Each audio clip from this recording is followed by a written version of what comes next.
Hi, this is Jacqueline with Sound Body Wisdom. It has been a little while since the last podcast. Life has been full with teaching and traveling, and also, of course, my own practice of living. What I share here are also the skills and the tools that I use in my own life. I think there's that phrase, walk the talk, and truly, this work is my practice. And so here I am. I just got back from a month of teaching in the Middle East. And not only were the workshops really potent, but the continued dialogue with the participants, it's been really inspiring and insightful. I'd say in all my years of teaching, or, even just being a human who listens and shows up for other humans, I've been across the US, North America, South America, Asia, Central Europe, Eastern Europe, the UK, Ireland, Iceland, and now the Middle East.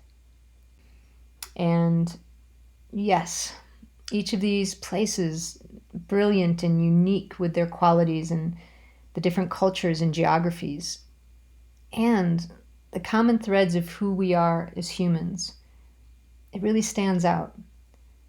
The joys, the challenges, the questions, what we desire on a fundamental level, and then so many similar internal struggles. And I think that more so after this last journey abroad, I feel even more clearly how the skills of awareness and kindness and curiosity can radically change how we relate to ourselves. So in this short podcast, I want to offer a metaphor, the metaphor of the inner landscape and our personal map making, and how awareness, kindness, and curiosity can be used to help transform and even rewrite our inner map.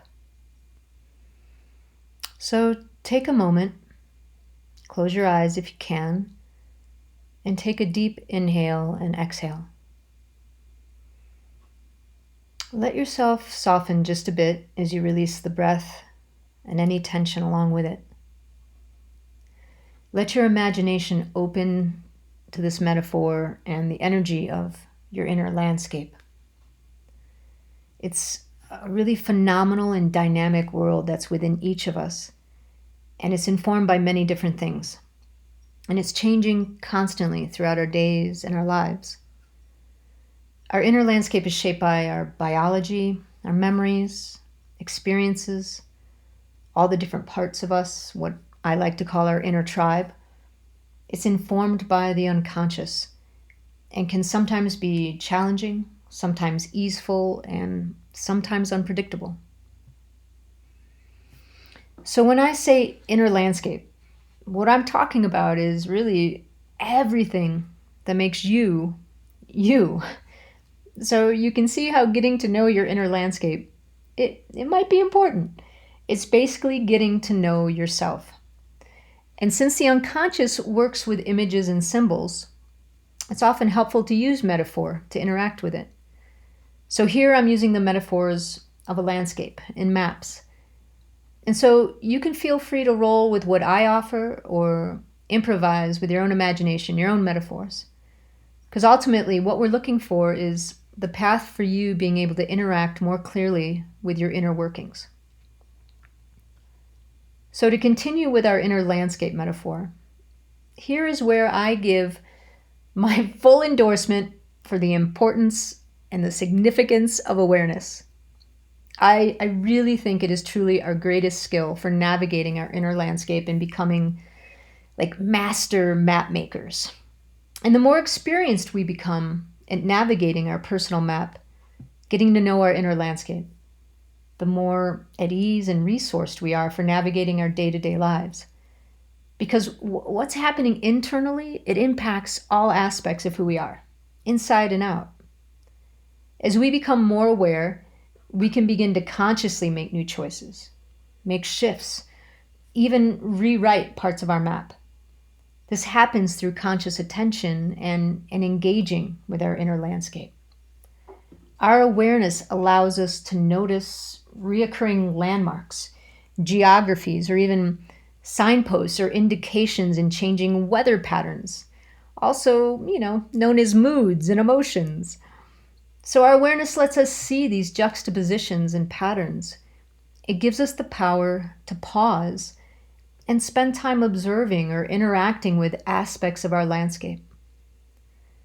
We will even begin to notice there are different energetic parts of ourselves that travel around within our inner landscape and they're moving in and out of our map. And I call these parts our inner tribe. And I talk more about them in podcast numbers 6 and 12. If you want to go listen to those, you can get more detail. But just to give an overview, these parts, or the members of our inner tribe, they're made up of a wide array of characters that have developed or come into being through our life experiences. They're old, they're new, they're single moments. They're strong emotional energies, unmet needs, all sorts of conditioning that inform who we are. They're really just aspects of us. And each of us has an undefined number of these aspects or these parts that influence everything about us. And they come together along with all our wisdom to make the whole of who we are. And it makes our life incredibly rich, and amazing. And sometimes it makes it a little bit challenging. So these parts that exist within our inner landscape, they might express themselves as an emotion, a strong inner voice, a bodily sensation, like a discomfort, or a certain perspective or a felt sense, or something else even. And often we have parts that we interact with every day, but we don't recognize them as unique or individual, probably because they're familiar or they just play well with the bigger picture of us. So the parts that become our strongest guides for learning communication and our map making are the ones that we tend to ignore or try to ignore. These are the ones that maybe act out or cause agitation. These more challenging parts are often looking for your attention because maybe they have a need or a desire to be acknowledged. And often we've developed habits to ignore these parts, or even perhaps bury them or push them aside, consciously or unconsciously. And so with the power of awareness to observe our inner landscape, we can notice the different elements, the changes in weather, the rough patches, the easy flows, and the energy and the influence of our parts. Of course, along the way, we can get swept up in an event or a challenging area of our landscape, most likely a place that's directly connected to a trigger of some kind. And when this trigger happens, it can just totally bypass awareness and conscious presence. It's like stepping into like a hair trigger net that just swoops you up, or part of the trail gives way and you're suddenly sliding down a hill. And when this happens, everything is just big sensation, and it really can be difficult to notice much of what's happening around you. So these areas of our map, they offer us a greater challenge to navigate. But the cool thing is that once you get out of the net, or you finish sliding, you can then, in retrospect, use your awareness to notice what the landscape or the landmarks or the weather, what was it like just before the trigger? Or which parts of you were around? What did you notice? Any thoughts, sensations? Being able to use your awareness to reflect on the landscape, it helps you navigate with more skill the next time. It helps you get to know the terrain. And then you can also bring in curiosity and kindness. And then you begin to make changes, and you can rewrite areas of your map that don't serve you.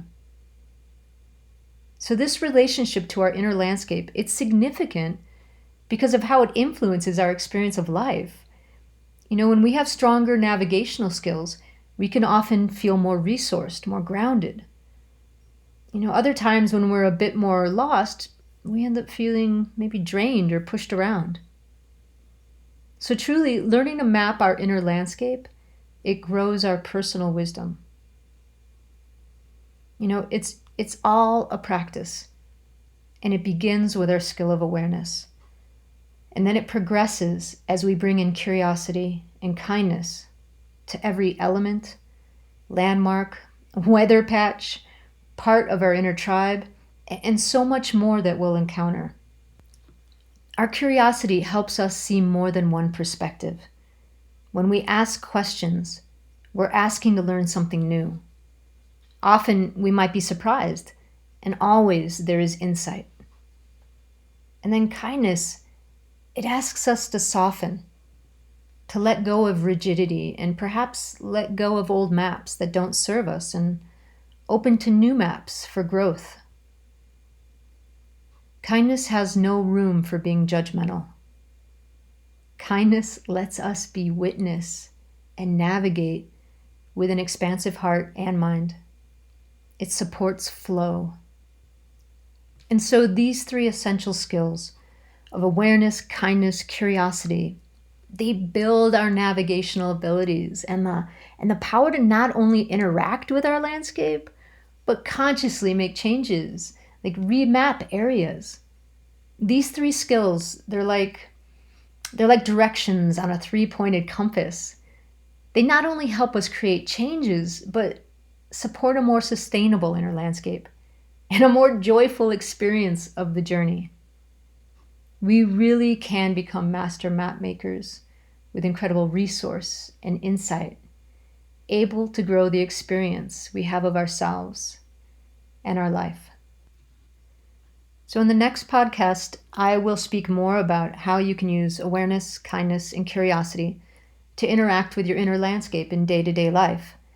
In the meantime, you can also listen to podcast numbers 16 and 17 to learn more about the power of kindness, or check out a copy of my book, Touching the Invisible, which you can find on my website. This has been Jacqueline with Sound Body Wisdom. Thanks for listening.